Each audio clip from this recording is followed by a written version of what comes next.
There are basically only two Bibles in the world, in the English. The one's translated from what's called the majority text, the King James, of which there are now 64,000 manuscripts. At the time King James guys did it, they only had 5,000. And then there's the whole other family of Bibles, all translated from the Westcott and Hort. So you have two choices. The question is not, is it a good translation? The question is, what are they translating? Okay? The excellent book by Westcott and Hort, if you want to read about that. Here's, for instance, NIV, Acts chapter 8. Let's see, Adam, read verse 37 to me. Acts 8:37. I can't do it. You can't do it. It's not there. There is no Acts 8:37. They removed it, and they removed the number, okay? Now, in the New American Standard, they at least put a footnote. In Acts 8:37, it says, see footnote. But the verse is gone. Down at the bottom, it says, late manuscripts insert verse 37. No. Guys, you got it all wrong. Those supposed early manuscripts you're going on are the ones that took it out.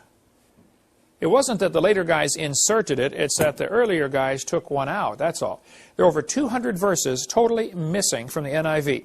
There's a good book, Understandable History of the Bible, Sam Gipp. Great big book, excellent book, really good on understanding the history of how we got our Bible.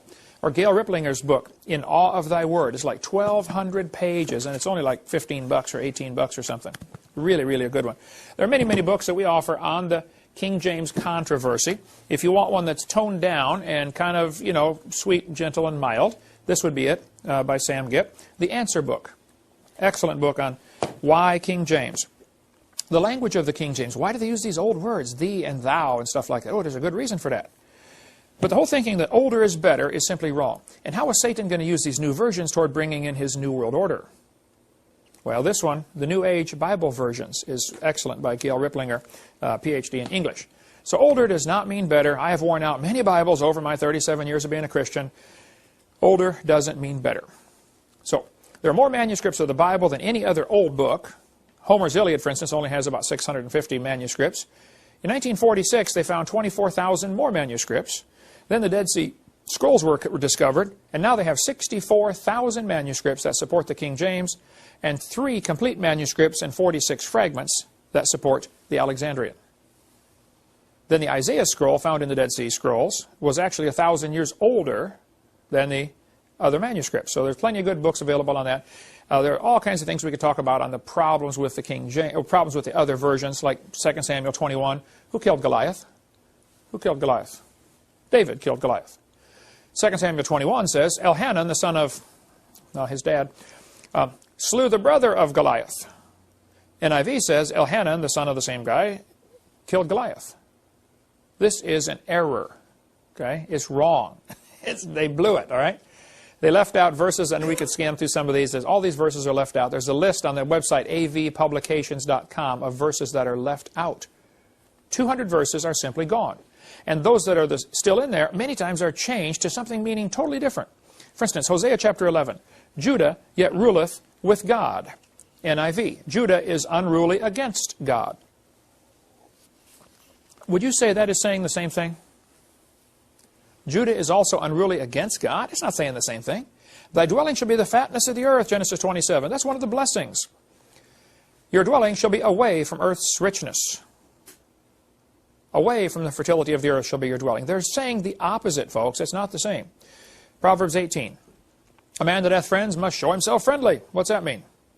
If you want to have a lot of friends, then be friendly. NIV. A man of many companions may come to ruin. Are these saying the same thing? Am I missing something here? If you got a lot of friends, you'll be ruined? That's what it says. That's not at all correct. The Bible says in Matthew 7 that narrow is the way. Straight is the gate, and narrow the way that leadeth to life. And few there be that find it. Revised Standard says the gate is narrow and the way is hard. Wait, is it hard to go to heaven, or just not many do it? Now, they use the these and the thous, and there's a reason for that, and then we'll go on to another subject here. If a word starts with Y, it is plural. Ye, your, etc. Okay? If it starts with T, it is singular, and there's an important reason. Nobody in 1611 was walking down the street saying, how art thou today? They weren't using that. But the King James translators wisely chose to use the these and the thous because of the distinction. If I walk into a room and say, you come with me, does that mean one of you or all of you? You can't tell. But if you use thee and thou, you can tell. You can see in John chapter 3 very clearly. Jesus said to Nicodemus, marvel not that I said unto thee, singular, ye must be born again. He changed it to plural. I'm telling you that everybody must be born again. That's a really important distinction. Otherwise, he'd be saying, Nicodemus, I'm telling you that you got to be born again. Well, how does that apply to Ken Hovind? It wouldn't apply. The fact is, it's very precise in the King James. So we can talk all day about that. We'll cover more in our college class. I think the whole concept you need to get in your head is God promised he would preserve his word, so where is it? I would like to hold a copy of it. And after 30-some years, I was slowly dragged, kicking and screaming into the King James camp. God preserved his word in English, and we've got it. A couple of verses really attract my attention because of my speaking on creation all the time. Ephesians chapter 3 and verse 9.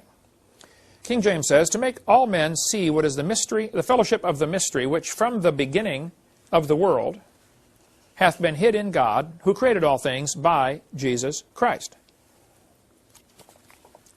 There are two important phrases here. It says, from the beginning of the world. That's a definite time. He created things by Jesus Christ. Colossians 1 says the same thing. Jesus created all things. Jesus is God in the flesh. Well, a lot of these new Bible versions come from the Alexandrian, and they did not believe Jesus was God in the flesh. And bookstores, of course, want to sell lots of Bibles, love of money, root of all evil, and they don't want to offend anybody. So, hey, let's sell a Bible version that doesn't offend people. So look what they did with Ephesians 3:9. Which for ages past was kept hidden in God, who created all things. Well, they left off Jesus. You don't want to offend people, you know. And they made it ages past instead of from the beginning. Nearly all the new Bible versions have changed it to say ages, ages, ages. And they leave off Jesus in every case. Except for the New King James. They left Jesus in there, but they still call it ages past. That's the only one I could find that left Jesus in there. But they all changed it to ages. They don't want to get this definite 6-day, young earth creationist, because they might offend people and, again, lose money. Now, we could spend hours on the different problems with these verses. The last one that bothers me is it the first day in Genesis 1:5, or is it one day? Every version that I found says one day. King James says the first day. Why would they change it to one day? Well, again, they're trying to allow for the long periods of time. And I don't understand how somebody can read Genesis 1:5 and still believe there's a gap between verse 1 and 2 of any amount of time.